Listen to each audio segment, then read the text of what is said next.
Astrology isn't just about signs and symbols. It's a tool for navigating real life. Hello, and welcome to Astrology with Alisa. I'm your host, Alisa Dixon, and I'm so glad you're here. Let's dive in. Last week's episode on Pluto, the planet of power, transformation, and rebirth, sparked curiosity in one of my listeners. And their question was so thoughtful, so beautifully timed, that it inspired me to continue the conversation on Pluto with a part 2 episode. I'll share this question and answer it a little later in the episode, but first I want to tell you about what unfolded for me this week. Because Pluto didn't just stay in the sky. It showed up in my real life and in my family in the most full circle way imaginable. Right in the middle of that station last week, I was traveling back home to Connecticut for my brother's wedding.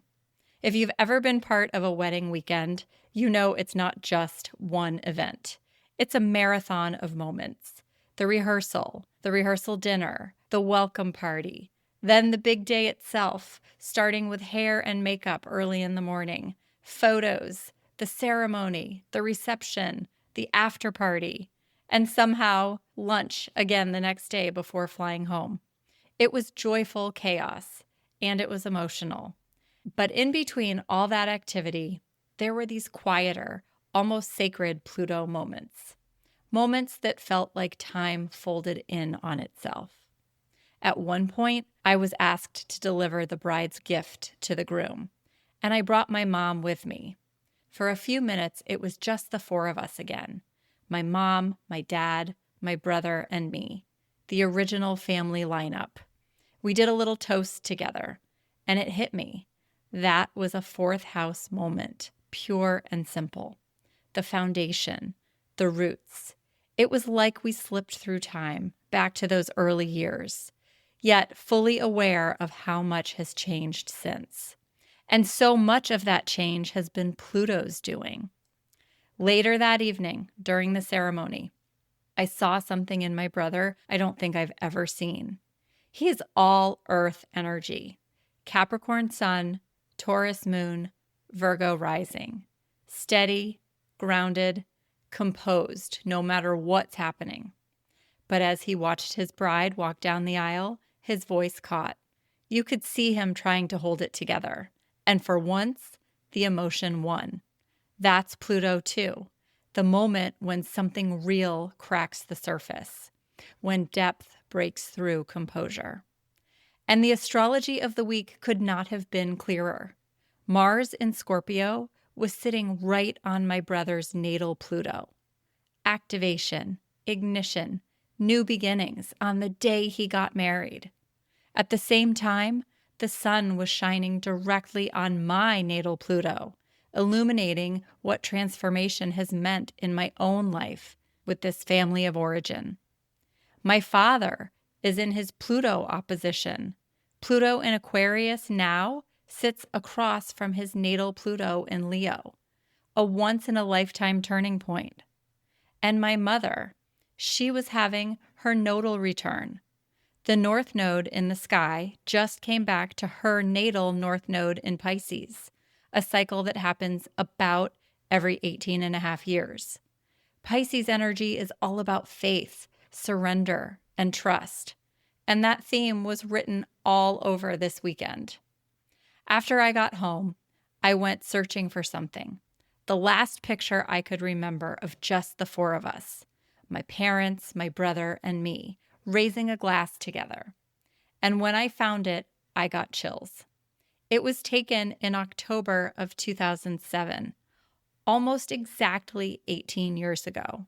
My mom used to host annual Oktoberfest parties, and that photo captured us in a toast at one of them, a moment frozen in time.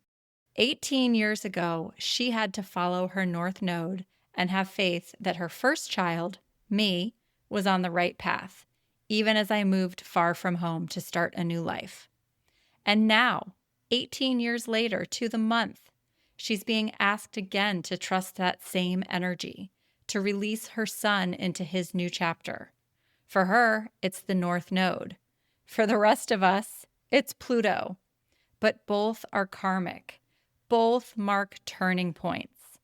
And the fact that I've been so deep in this astrology all week, mapping the patterns, tracing the timelines, seeing the echoes from 18 years ago, that's Pluto too.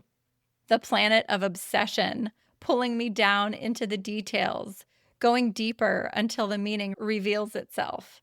It actually reminded me of another moment earlier this year, back under the Scorpio full moon in April, when my husband went searching through old archives to find my grandmother's birth data for me.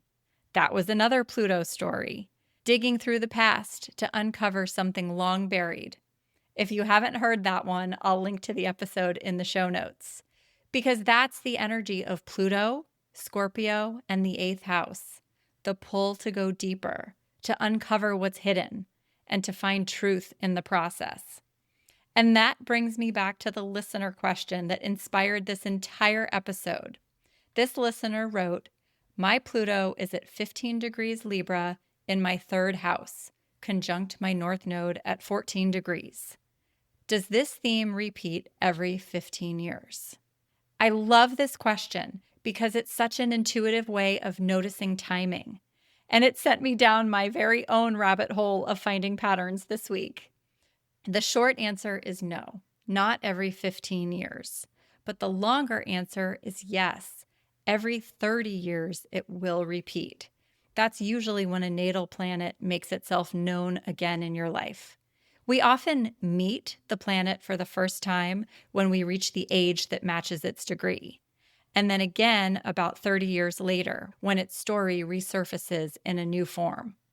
So for this listener, with Pluto at 15 degrees Libra in the 3rd house, that means they probably met that energy for the first time around age 15, a deep or transformative experience connected to siblings, close friends, learning, or communication. That same theme will likely reappear around ages 45 and 75, not as a repeat, but as the continuation of a lifelong storyline. Because Pluto doesn't loop, it spirals. Each spiral brings us back to familiar ground, but through a wiser version of ourselves. And as I watched my own family evolve this week, the sun shining on my Pluto, Mars on my brother's Pluto, my dad's Pluto opposition, my mom's nodal return, I was reminded these cosmic cycles aren't separate from our lives. They are our lives. And my Mr. 23 origin story kept unfolding too, because I actually reached out to my college friend, the one who first read my palm all those years ago. I wanted her to know that what she told me came true, and how that moment had stayed with me all these years. She replied almost immediately, telling me she just had to make a big life decision that required her to trust her heart completely, and that my message arrived at the perfect moment. She said hearing from me felt like a sign from the universe that she had done the right thing. That's Pluto too, the invisible hand weaving our stories together, bridging decades, and bringing the right people back into our lives when the timing aligns. We've stayed in touch this week, and we even plan to reconnect soon over Zoom. Of course, I've already pulled her chart, and you better believe I've been looking for all the synchronicities between us. And as I flew home, I kept thinking about all of it, how these cycles keep returning, not to test us, but to evolve us. My first Pluto chapter came when I was 23. My next one will likely arrive around 53, which, looking ahead, is in another 9 years. And looking at my current life, my daughter is 9 years old now. That would put her at around 18, a time when kids often leave home to go to college or start their new life.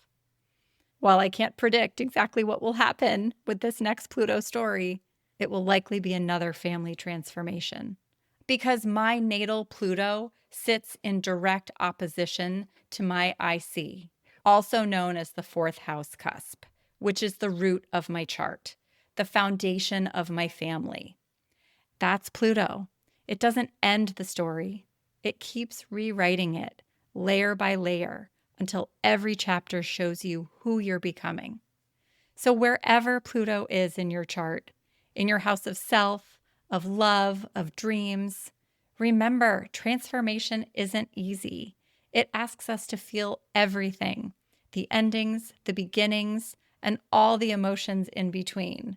But it's always an invitation to trust the process of becoming. Thank you so much to the listener whose question inspired this episode. And if you'd like to explore how Pluto is moving through your own chart and what part of your life is being transformed, please visit my website at www.astrologywithalisa.com and you can book a reading with me. Thank you so much for listening.